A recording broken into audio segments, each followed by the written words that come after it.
Untuk itu diperlukan perangkat hukum yang benar-benar bisa menjerat para koruptor dengan ancaman hukuman yang sangat berat.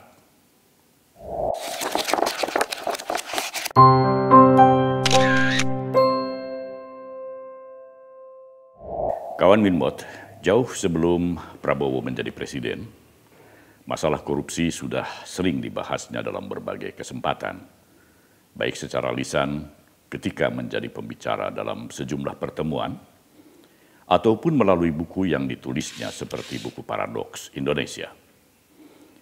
Prabowo sudah lama menyadari bahwa praktek korupsi yang sudah membudaya di negeri kita merupakan masalah utama yang menyebabkan Indonesia sulit tumbuh dan berkembang menjadi negara maju. Padahal Indonesia memiliki sumber daya alam yang sangat melimpah, yang jika dikelola dengan baik dan tidak digerogoti oleh korupsi, sumber daya alam itu bisa digunakan secara optimal untuk menyejahterakan rakyat. Namun yang terjadi adalah sebuah paradoks. Rakyat Indonesia masih tetap miskin karena sumber daya alam lebih banyak disalahgunakan untuk memperkaya segelintir orang dan atau mengalir ke luar negeri. Itu belum termasuk korupsi yang terjadi dalam pengelolaan anggaran pendapatan dan belanja negara atau APBN yang berlangsung puluhan tahun melalui praktek birokrasi yang berbelit-belit di tubuh pemerintahan. Presiden Prabowo pernah mengatakan bahwa dirinya pernah ditertawakan orang ketika menyatakan tekadnya untuk memerangi korupsi di Indonesia. Soalnya, perang melawan korupsi merupakan hal yang sangat sulit dan kompleks. Prabowo harus mengubah tatanan birokrasi yang sudah berjalan secara sistemik dan berpotensi membuka peluang korupsi. Prabowo harus mengubah mental banyak orang, terutama mental para pejabat negara, secara drastis dan melakukan pengawasan melekat yang tentunya tidak bisa dilakukan sendirian oleh Prabowo. Presiden Prabowo sudah bertekad untuk terus maju memerangi korupsi, apapun resiko yang bakal dihadapinya. Karena ia sangat yakin bahwa apa yang dilakukannya semata-mata untuk kemaslahatan seluruh masyarakat, bukan untuk dirinya sendiri. Sebab sebagai pribadi, Prabowo sudah selesai dengan dirinya. Ia hanya ingin mengisi sisa hidupnya untuk berbakti bagi kepentingan rakyat. Walaupun banyak pihak yang tidak menyetujui tindakan-tindakannya.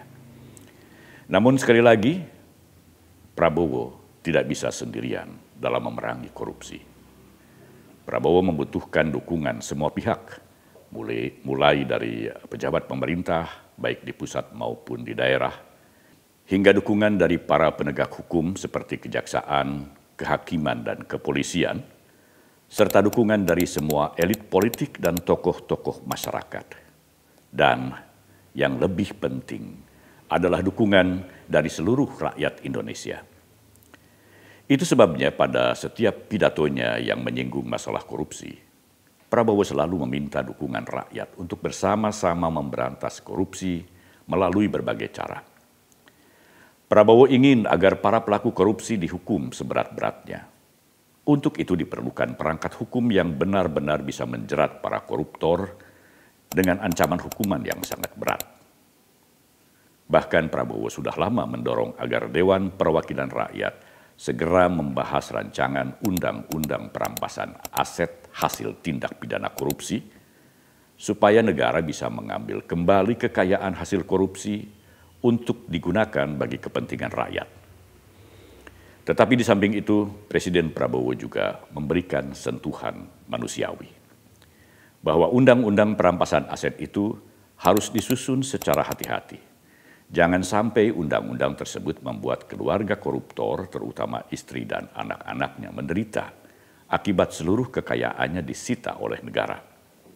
Harus dipilah-pilah secara seksama mana yang benar-benar merupakan kekayaan hasil korupsi dan mana kekayaan yang diperoleh bukan dari praktek korupsi.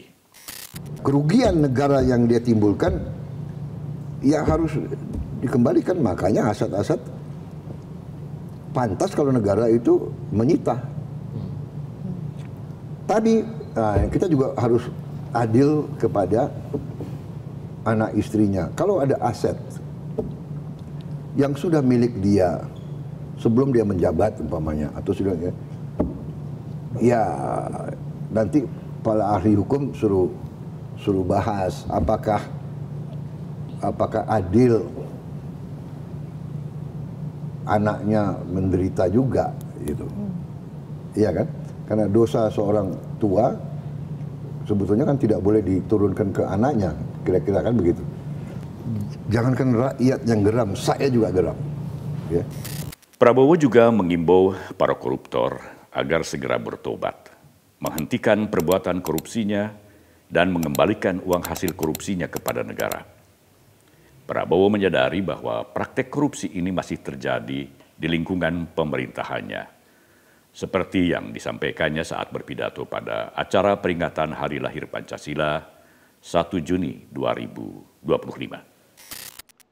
Saya sebagai Presiden Republik Indonesia melihat masih terlalu banyak penyelewengan, masih terlalu banyak korupsi, masih terlalu banyak manipulasi yang dilaksanakan justru di tubuh pemerintahan, di tubuh kekuasaan. Saya menggunakan kesempatan ini di hari peringatan lahirnya Pancasila untuk menghimbau, mengajak seluruh unsur yang diberi kepercayaan oleh rakyat, marilah kita kembali ke nilai-nilai Pancasila, nilai-nilai luhur perjuangan kemerdekaan bangsa kita.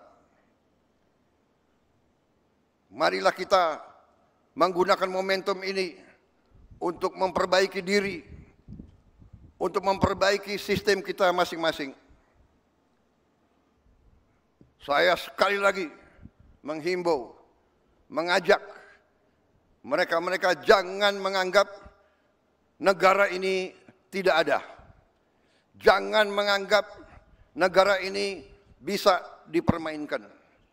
Jangan menganggap NKRI bisa dibohongi. Jangan menganggap NKRI bisa ditipu.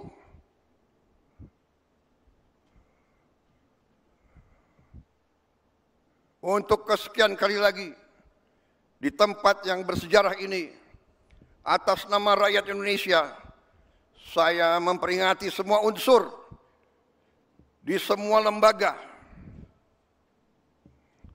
Segera benah diri, segera bersihkan diri. Karena negara akan bertindak. Negara kita kuat. Mereka-mereka yang tidak setia kepada negara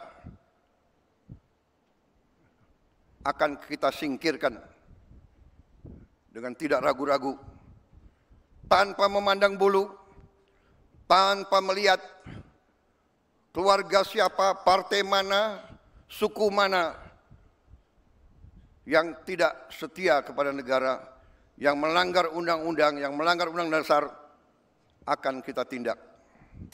Tindakan-tindakan yang dilakukan Presiden Prabowo dalam memberantas korupsi, serta mengurangi potensi terjadinya korupsi, tentunya membuat banyak pihak merasa tidak nyaman. Tetapi semua itu harus dilakukan demi menyelamatkan uang negara atau uang rakyat. Dalam 10 bulan masa pemerintahannya, Presiden Prabowo dan seluruh jajaran Kabinet Merah Putih, termasuk para penegak hukumnya, telah berhasil menyelamatkan sekitar 3.300 triliun rupiah uang rakyat. Di antaranya, 1.400 triliun rupiah berupa aset negara dari 3,2 juta hektar lahan berhasil direbut kembali oleh Satuan Tugas Penertiban Kawasan Hutan.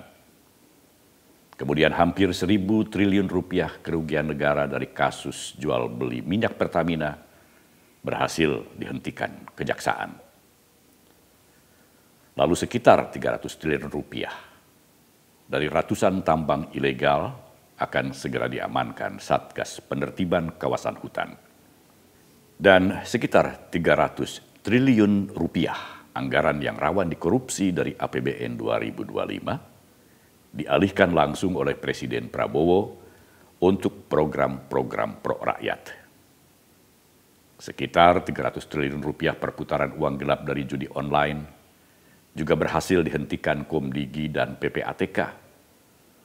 Kemudian ratusan miliar rupiah hasil pemerasan sertifikasi K3 yang dilakukan mantan Wakil Menteri Tenaga Kerja berhasil dihentikan oleh Komisi Pemberantasan Korupsi. Masih banyak lagi kasus-kasus korupsi lainnya yang berhasil dibongkar oleh pemerintahan Presiden Prabowo dalam 10 bulan masa baktinya. Kasus-kasus korupsi yang berhasil dibongkar itu, walaupun angka-angkanya sangat mencengangkan, belum mencerminkan tuntasnya pemberantasan korupsi secara keseluruhan. Masih lebih banyak lagi kasus-kasus korupsi yang sudah terdeteksi tetapi belum berhasil diselamatkan. Dibutuhkan waktu yang cukup panjang serta stamina yang cukup kuat untuk memberantas tuntas praktek-praktek korupsi secara total, karena tindakan melawan hukum itu sudah berlangsung puluhan tahun. Namun harus diakui bahwa Prabowo lah Presiden Indonesia yang pertama kali berani menyatakan perang terhadap korupsi. Keberanian Presiden Prabowo ini sudah sepantasnya didukung oleh seluruh rakyat Indonesia tanpa terkecuali. Karena apa yang dilakukannya benar-benar untuk kepentingan rakyat, bukan untuk dirinya sendiri. Sementara di sisi lain, Presiden Prabowo dan seluruh jajaran Kabinet Merah Putih sedang berusaha keras mendongkrak perekonomian Indonesia serta meningkatkan daya beli masyarakat dan membuka lapangan kerja seluas-luasnya. Dan di bidang geopolitik, Prabowo juga sedang membawa Indonesia ke pentas dunia, ikut berperan aktif mengupayakan perdamaian dunia, serta ikut serta mengatasi berbagai konflik global termasuk memperjuangkan kemerdekaan bangsa Palestina. Sebab konflik-konflik internasional yang terjadi di berbagai belahan dunia sedikit banyak akan berpengaruh pada stabilitas ekonomi dan politik Indonesia. Dalam melaksanakan tugas yang sangat kompleks itu, sekali lagi, Prabowo membutuhkan dukungan semua pihak, dukungan seluruh rakyat Indonesia, terutama dalam aksinya memberantas korupsi. Jangan biarkan Prabowo sendirian, jangan biarkan dia menjadi Lone Ranger yang bertempur sendiri melawan musuh-musuhnya. Ia membutuhkan pasukan yang kuat yang akan dipimpinnya untuk berperang melawan korupsi. Sampai di sini dulu. Terima kasih untuk Anda yang tetap setia menjadi subscriber kami dan Anda yang baru mensubscribe kanal kami. Juga terima kasih untuk Anda yang sering memberikan like, share, dan komentar. Salamin Mot.